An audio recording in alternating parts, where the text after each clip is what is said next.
everyone, I'm here today to talk to you about all of the books that I've bought recently and been sent for review. As usual, all of the titles that I mentioned will be linked down below if you'd like to go and find out more. First up is a book that I bought myself. This is Constellations by Sinead Gleeson. I know that Sinead is a really poetic writer, and that this has been on my radar for quite a long time because it's a series of essays that revolve around the body. It's mostly memoir, and it's about the body during sickness, growing up, motherhood, and as I said, it's been on my radar for a while, but I know that Lauren over at Lauren the Books has fallen in love with it, and that gave me the final push to pick it up. Next, I was sent this for review from Princeton University Press. This is part of the new series that they've been publishing on fairy tales, and as you know, I'm all about that. In fact, I have a new video on the history of Little Red Riding Hood coming up soon, and if you haven't seen my other videos on the history of fairy tales, I'll link that playlist down below. But this one is on Shakespeare and the folktale, so it's about how Shakespeare's plays influenced fairy tales, and I've spoken about that in my individual videos too, how Bottom and the myth of the Minotaur, going back to classics, but then Bottom in Midsummer Night's Dream also influenced the tale of Beauty and the Beast and other stories like that. So I think this is going to be really, really interesting. Next, I bought a copy of this, and Jean also picked this up. We were both in foils and were drawn to it. This is by Lafcadio Hearn, and it's called Japanese Ghost Stories. He was born in the 1800s on an Ionian island, and then he was left by his parents, brought up by an aunt. Let me double check that.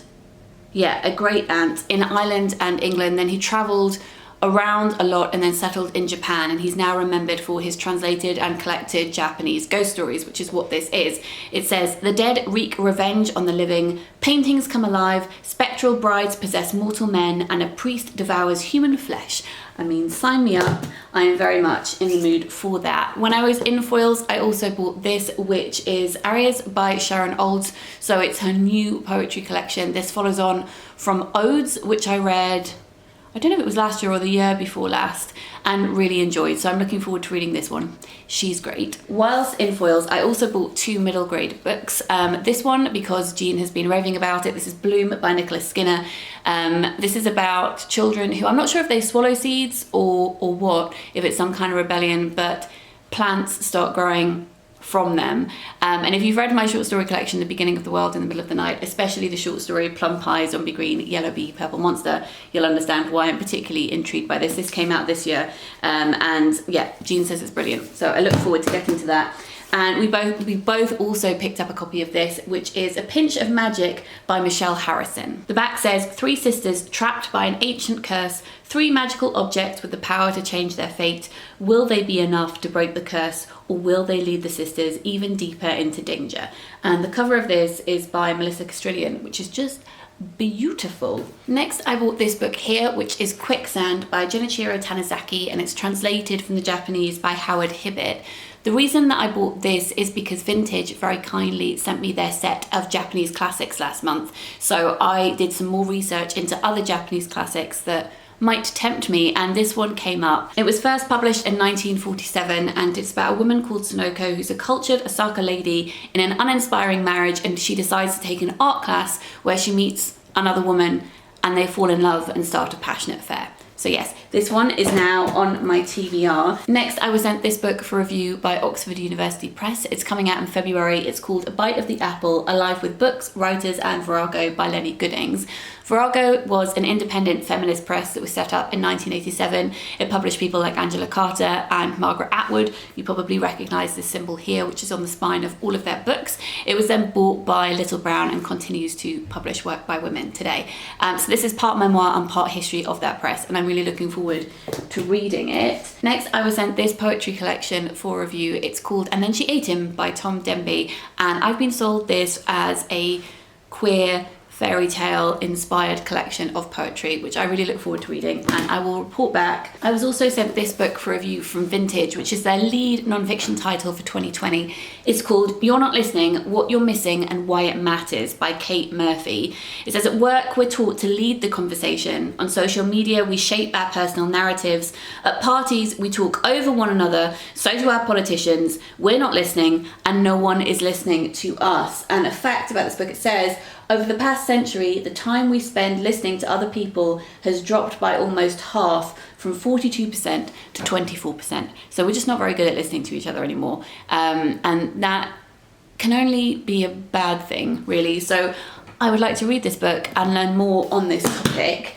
I then received this book unsolicited in the post, but was so excited to receive it because it's a new book from Ella Frances Sanders, and I love her book. She wrote Lost in Translation and Speaking in Tongues, both of which were about hard to translate phrases from around the world, beautifully illustrated, and I had no idea that she had a new book coming out. So this is a small illustrated guide to the universe. So this is scientific facts, but along with her beautiful illustrations, I think this would make such a great Christmas gift. I know I've already done my Christmas gift guide, but this is one that I'm throwing in late.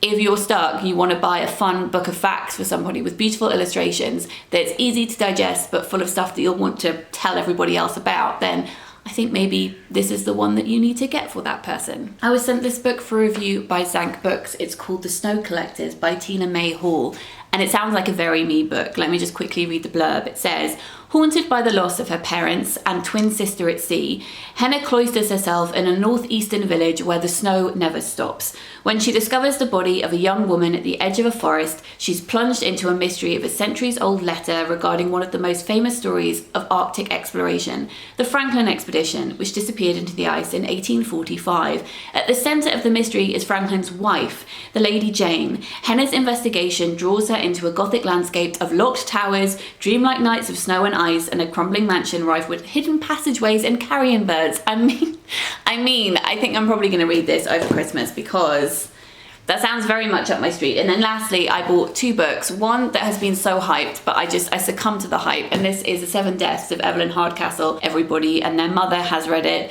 but I've been told it's great, so I'm going to give it a go. So I bought that one, and then I bought this because of Lex. I just completely blame Lex over at Lex Croucher. If you don't follow her channel, you should. I'll link it down below.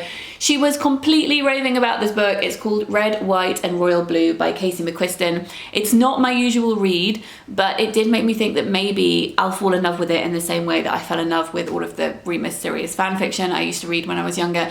It really does sound in that vein. It says, what if America's first son falls in love with the Prince of Wales? This is just supposed to be a really cozy, lovely read. And as I said, it's not normally the kind of thing that I go for, but around this time of year, maybe I'd like to curl up with something along those lines. So I'm gonna give it a go. And if I don't enjoy it, Lex, I'm blaming you. So those are all the books that I have bought and been sent for review recently. As I said, I'll link them all in the description box down below. Have you read any of these? Would you like to? What books have you been picking up recently from bookshops and libraries? I would like to know.